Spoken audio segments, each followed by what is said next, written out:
আর এই মুহূর্তে যে বড় খবরের দিকে চোখ রাখবো, জরুরি বৈঠকে প্রতিরক্ষা মন্ত্রী ও চিফ অফ ডিফেন্স স্টাফের সঙ্গে বৈঠকে প্রতিরক্ষা মন্ত্রী রাজনাথ সিং। সামগ্রিক পরিস্থিতি নিয়ে প্রতিরক্ষা মন্ত্রীর সঙ্গে বৈঠকে অনিল চৌহান। আবার জানাবো, জরুরি বৈঠকে প্রতিরক্ষা মন্ত্রী chief of defence staff Anil চৌহানের সঙ্গে বৈঠক, প্রতিরক্ষা মন্ত্রীর সামগ্রিক পরিস্থিতি নিয়ে প্রতিরক্ষা মন্ত্রীর সঙ্গে বৈঠক। সঙ্গে রয়েছেন প্রতিনিধি বাসব রায়। বাসব, প্রতিরক্ষা মন্ত্রী রাজনাথ সিং এর সঙ্গে বৈঠক চলছে অনিল চৌহানের, কি রয়েছে update Basava?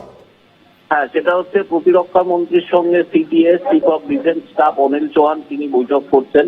Chief of defence staff যেটা ভারত সরকার একটা নতুন পদ তৈরি করেছে গত 5-7-10 বছর ধরে।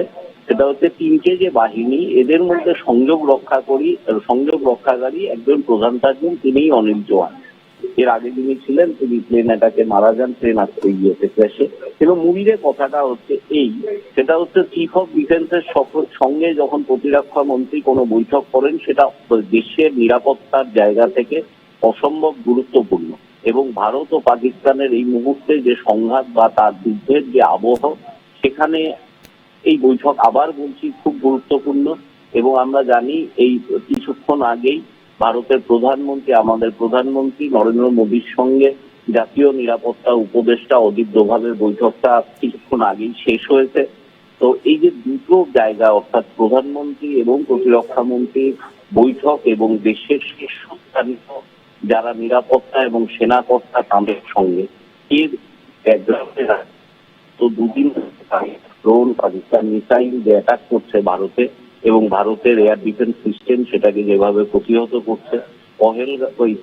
পহেলগাঁও এটা বলা যেতে পারে যে পহেলগাঁওতে জঙ্গি আক্রমণের পরে ভারত পাকিস্তান সম্পর্ক যে জায়গায় গেছে, কিংবা আরেকটু এগিয়ে অপারেশন সিঁদুরের পরে ভারত সম্পর্ক যেখানে গেছে, মুহুর্মুহু ড্রোন আনা হচ্ছে পাকিস্তানের দিক থেকে, ভারত যোগ্য জবাব দিচ্ছে। ভারতও আবার প্রত্যাঘাত করেছে পাকিস্তানের কয়েকটা এয়ারবেসে।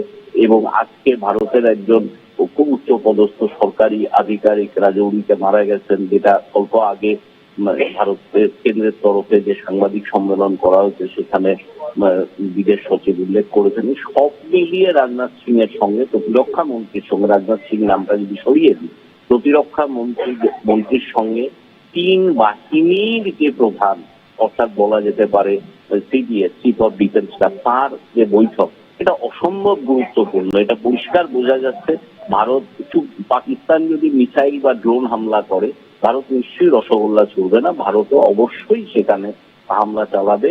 সেটা এখন কোন স্তরে হবে, ভারতের কাছে প্রচুর সম্ভার আছে। তার মধ্যে কোনটা, অর্থাৎ পরিমিত, সংযত এবং নিখুঁত আক্রমণ করতে হবে ভারতকে, তার রণনীতি এখন তৈরি হচ্ছে দিল্লির বিভিন্ন বৈঠকে। বাসু, তুমি যেমনটা জানাচ্ছিলে এই বৈঠকগুলি থেকে কিছু কি জানা গিয়েছে এখনো পর্যন্ত? এই সমস্ত বৈঠকই হয়, আপনি শুভেন্দু আপনার মনে থাকবে, সেটা হচ্ছে অপারেশন সিঁদুরের আগে প্রধানমন্ত্রী নরেন্দ্র মোদী তিন বাহিনীর আলাদা আলাদা করে প্রধান এবং chief defence of staff Anil Chauhan, এছাড়া অজিত ডোভাল এবং প্রতিরক্ষা মন্ত্রী এদের সঙ্গে মিটিং করেছিলেন। এবং তারপর আমরা দেখেছি যে জাতীয় নিরাপত্তা উপদেষ্টা অজিত ডোভালের সঙ্গে পরপর দুদিন বৈঠক করেছিলেন। এবং দ্বিতীয় দিন বৈঠকের রাতেই অপারেশন সিঁদুর শুরু হয় ভারতের প্রত্যাঘাত। তো এখন যেভাবে এই অপারেশন সিঁদুরের পরে পাকিস্তানের যে জনজীবন, পাকিস্তানের যে সমাজ, সেটা একেবারে উল্টো পাল্টা হয়ে গেছে। প্রবল সরকার বিরোধী চাপ, পাকিস্তান সরকারের উপরে বিরোধী চাপ। তো পাকিস্তানের পরে ভারতকে ওই অপারেশন সিঁদুরের জবাব দেওয়ার জন্য বিভিন্ন জায়গায় সীমান্তে হামলা করেছে। আজকে আমরা জেনেছি বা দেখেওছি যে কাশ্মীরের বিভিন্ন স্কুল বা বিভিন্ন মেডিকেল সেন্টার গুলোতে পাকিস্তান হামলা করেছে। রাজৌরিতে একজন সরকারি আধিকারিক মারা গেছে পাকিস্তানের গোলায়। এই যে টোটাল পাকিস্তান যে ভারতকে অ্যাটাক করছে, পাকিস্তানের এই সাহসটাকেই ভেঙে দিতে হবে। ভারতের এখন রণনীতি চলছে ভারত কিভাবে প্রত্যাঘাত করবে, যাতে পাকিস্তান এই যে দুদেশের সীমান্ত সংঘর্ষ, সেই সংঘর্ষে জিতা নয়, সংঘর্ষে জিতব এই ভাবনাটাই যেন করতে না পারে। ভারতকে এই ধরনের একটা চরম প্রত্যাঘাতের জন্য ভারত তৈরি হচ্ছে। এবং তার যে ইঙ্গিতগুলো আমরা দেখছি, প্রতিরক্ষা মন্ত্রীর বৈঠক, কিংবা প্রধানমন্ত্রীর সঙ্গে অজিত ডোভালের বৈঠক, জাতীয় নিরাপত্তা উপদেষ্টা, হয়তো 3 বাহিনীর আলাদা আলাদা করে প্রধানের সঙ্গেও প্রতিরক্ষা মন্ত্রী প্রধানমন্ত্রীরা বৈঠক করবেন। মানে আমাদের দেশ, আমরা যারা সংবাদ মাধ্যমে কাজ করছি, আমরা অবশ্যই তৈরি রয়েছি, প্রস্তুত রয়েছি ভারতের একটা চরম প্রত্যাঘাতের জন্য। বেশ বাসব, তুমি সঙ্গে থাকো, আবারও ফিরবো তোমার কাছে।